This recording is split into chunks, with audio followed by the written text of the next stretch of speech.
முன்வைப்பதற்காக இன்று செய்தியாளரை சந்தித்திருக்கின்றோம். நாட்டுப்புற கலைஞர்கள் தமிழகத்திலே மிகப்பெரிய ஒரு சக்தியாக உருவெடுத்து வளர்ந்து வந்து கொண்டிருக்கிறார்கள். எங்களுடைய கோரிக்கை, தமிழக அரசிடம் மகளிருக்கு இலவச பஸ் பாஸ் வழங்குவதை போல நாட்டுப்புற கலைஞர்களுக்கும் இலவச பஸ் பாஸ் வழங்க வேண்டும் என்று கேட்டுக்கொண்டோம். அதன் அடிப்படையிலே பாதி கட்டணத்தில் பயணம் செய்கின்ற விதமாக தமிழக அரசு அறிவித்திருந்தது. போதுமானதாக இல்லை.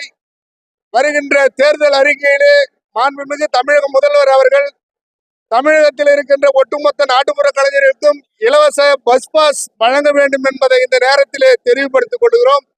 அது மட்டுமல்லாமல் வயது முதிர்ந்த மூத்த கலைஞர்கள் ஓய்வூதியம் பெறுவதை எளிமைப்படுத்த வேண்டும்.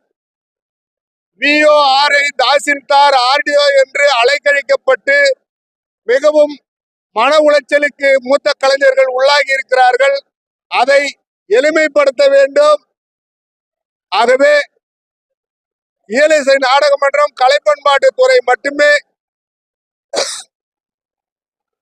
கலைஞர்களை பதிவு செய்ய வேண்டும். ஒவ்வொரு மாவட்ட ஆட்சியர் அலுவலகத்திலையும் வயது முதிர்ந்த நலிவுற்ற கலைஞர்களுக்கு ஓய்வூதியம் வழங்குவதை அந்தந்த மாவட்டத்தில் இருக்கிற கலைமாமணி விருது பெற்ற கலைஞர்களை வைத்து தேர்வு செய்து எளிய முறையிலே அவர்களுக்கு ஓய்வூதியம் வாங்க வேண்டும் என்பதை இந்த நேரத்தில் தெரிவித்துக் கொள்கிறோம். மாதம் ஒரு ஆண்டுக்கு கலைஞர்களுக்கு 5000 3000 வழங்கக்கூடிய ஓய்வூதியத்தை 5000ஆக வழங்க வேண்டும் என்றும் இந்த நேரத்திலே கோரிக்கையாக வைக்கின்றோம். ஆண்டுக்கு 500 கலைஞர்களுக்கு ஓய்வூதியம் வழங்கி கொண்டிருக்கிறது இயலிசை நாடக மன்றம், தமிழ்நாடு அரசு. அது போதுமானதாக இல்லை. கிட்டத்தட்ட 25 லட்சம் கலைஞர்கள் தமிழகத்திலே ஒட்டுமொத்தமாக வசிக்கின்றார்கள். ஆண்டுக்கு ஒரு 1000 கலைஞர்களுக்கு ஓய்வூதியம் இந்த 3000 ரூபாயை வழங்கினால் சிறப்பாக இருக்கும்.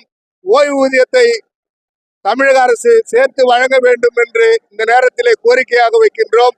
மாவட்ட அளவிலே 15 கலைஞர்களுக்கு விருது வழங்கப்படுகிறது. கலை நன்மணி, கலை முதுமணி, கலை சுடர்மணி, கலை வளர்மணி, கலை நன்மணி. அதுவும் போதுமானதாக இல்லை. ஒரு மாவட்டத்திற்கு ஒரு ஆண்டுக்கு 50 கலைஞர்களுக்கு விருது வழங்கினால் அனைத்து கலைஞர்களுக்கும் அந்த சிறப்பு கிடைக்கும் என்பதையும் இந்த நேரத்திலே கோரிக்கையாக வைக்கின்றோம். தமிழக முதல்வர் எங்களுக்கு பல நல்ல திட்டங்களை செய்திருக்கிறார். அதற்கும் நாங்கள் நன்றி சொல்ல கடமைப்பட்டு இருக்கிறோம். எங்களுக்கு இலவச பஸ் பாஸை மட்டும் தமிழக அரசு மாண்புமிகு முதல்வர் அவர்கள் அறிவித்தால் கலைஞர்களுக்கு உங்களுக்கு தமிழக முதல்வருக்கு எப்பவும் கடமைப்பட்டு இருக்கும் என்று இந்த நேரத்தில் தெரிவித்துக் கொள்கிறோம். நன்றி, வணக்கம்.